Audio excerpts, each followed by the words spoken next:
राधे कृष्ण प्रिय भक्तों, एक बार फिर से स्वागत है हमारे दिव्य सरोवर सत्य ज्ञान यूट्यूब चैनल में। यदि कोई स्त्री पतिव्रत धर्म का पालन करती है तो वह तीनों लोकों के देवताओं को भी झुका सकती है। पतिव्रत धर्म में बहुत बड़ी सामर्थ्य होती है मेरे प्यारे भक्तों। आइए एक सुंदर सी कहानी में प्रस्तुत करने जा रही हूँ जो कि शास्त्रों से संबंधित है। कहानी शुरू करने से पहले आपसे निवेदन चाहूंगी, जो मेरे चैनल पर पहली बार भक्तगण जुड़े हैं वो मेरे चैनल को सब्सक्राइब अवश्य कर लें ताकि आने वाले वीडियो का नोटिफिकेशन सबसे पहले आपके पास पहुंचता रहे और आप भी उसका फायदा उठा सकें।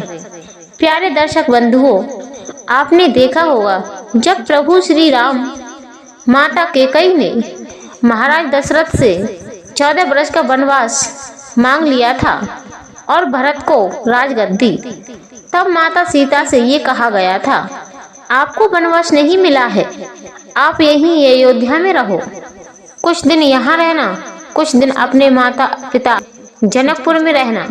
मगर सीता मैया ने जानते हो क्या कहा था, जहाँ मेरे प्रभु श्री राम के चरण वहाँ एक अयोध्या तो क्या, वहाँ जनकपुर तो क्या, लाखों जनकपुर का सुख मिलेगा मुझे। जब सीता माता जिद करके प्रभु श्री राम के साथ वन में गई और वह चित्रकूट में देवी माता अनसुईया के पास पहुंची तो उन्होंने चित्रकूट में देवी माता अनसुईया के पास पहुंची तो माता सीता ने देवी अनसुईया से पतिव्रत धर्म की शिक्षा ली थी। तो देवी अनसुईया ने एक बात कही थी, देवी सीता, मैं अपने भाग्य पर बड़ा गर्व करती हूँ, तुम्हें शिक्षा देने का मुझे मौका मिला है। तुम तो एक जनक नंदिनी हो, तुम क्या नहीं जानती हो, फिर भी तुमने पूछा है तो उत्तर सुनो बेटी।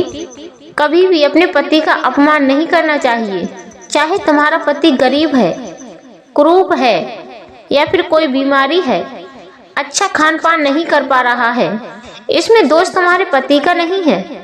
देवी, दोष तो खुद का होता है, वो तुम्हारे ही पूर्व जन्म के कारण ऐसा पति मिलता है।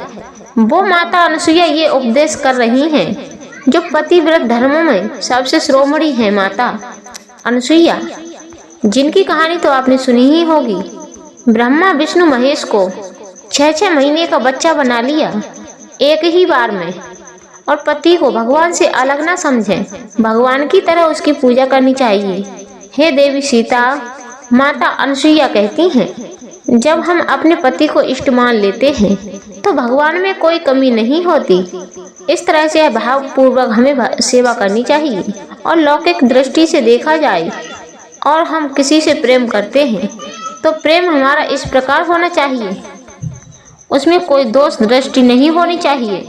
और यदि पत्नी चाहे तो पति को कहीं हिलने भी नहीं दे सकती।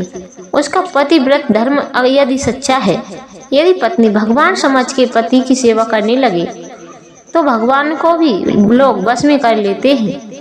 तो ये तो फिर इंसान है। पत्नियों में क्या कमी होती है, यह तो सिर्फ पतियों में दोष निकालती हैं, बल्कि दोष तो दोनों में होते हैं। यदि तुम भी ध्यान से सोचो, तुम्हें भी अवगुण निकलेंगे, दोष निकलेंगे, फिर तुम क्या करोगे। देवी अनसुईया ने कहा, जो स्त्री अपने गृहस्थ धर्म में है उसे कैसे भगवान प्राप्त होंगे। तो मैं आज तुम्हें सरल भाषा में बताती हूँ। उन्होंने कहा था, गृहस्थ आश्रम में रहकर के स्त्रियों के लिए बहुत काम होते हैं। बच्चों को देखना, भोजन बनाना, फिर घर की साफ सफाई करना, पूरा दिन तो इसी कामों में निकल जाता है। उन्हें कब समय मिल पाता है भजन करने का। तो कहा, जो स्त्री इतना काम करती है तो अपने बच्चों में और अपने पति में भगवान को ही देखना चाहिए और वह भगवान समझ के अपने पति की सेवा करती रहे तो उसका उद्धार होना निश्चित है। मेरे पति ही मेरे भगवान हैं, ऐसी भावनाओं से तो पति की आज्ञा में रहना। पति की तरफ से पत्नी के लिए भी ऐसा ही स्वभाव होना चाहिए। पति पत्नी के बीच में जो भगवान का भाव रखते हैं तो उनकी रक्षा भगवान स्वयं करते हैं। और जिन स्त्रियों के पति मारते पीटते हैं, शराब पीते हैं, मांस खाते हैं, पत्नियां ये देख करके भी नहीं चाहती कि उनके पति ये सब काम करें। पत्नियां पति को रोक नहीं पाती हैं और वो बहुत मना करती हैं। मना करने पर उनके घर में कलह होता है, कलेश होता है। तो वह किसी और को दोष ना दें, तो सिर्फ अपने कर्मों को दोष दें। उन्होंने प्रारंभ में ऐसे कर्म किए हैं, पूर्व जन्म में उनके पापों से ऐसा पति मिला है, तो वो अब उस पति को गाली ना दें, ना उससे कुछ कहे, ना गाली दे, ना लड़ाई करे, ना झगड़ा करे और भगवान का नाम जपती रहे, तभी तुम्हारा उद्धार होगा। माता सावित्री को भी सब लोग जानते होंगे कि कितनी बड़ी पतिव्रता थी। देवी माँ के अंश से प्रकट हुई। उनके पिता ने उन्हें तपस्या करके प्राप्त किया था। जब वो विवाह के योग्य हुई तो उनके पिता ने कह दिया कि तुम जाओ और तुम ही अपने योग्य अपने पति का चुनाव करो। वो हर जगह देश विदेश में पति का चुनाव करने के लिए घूमती रहीं।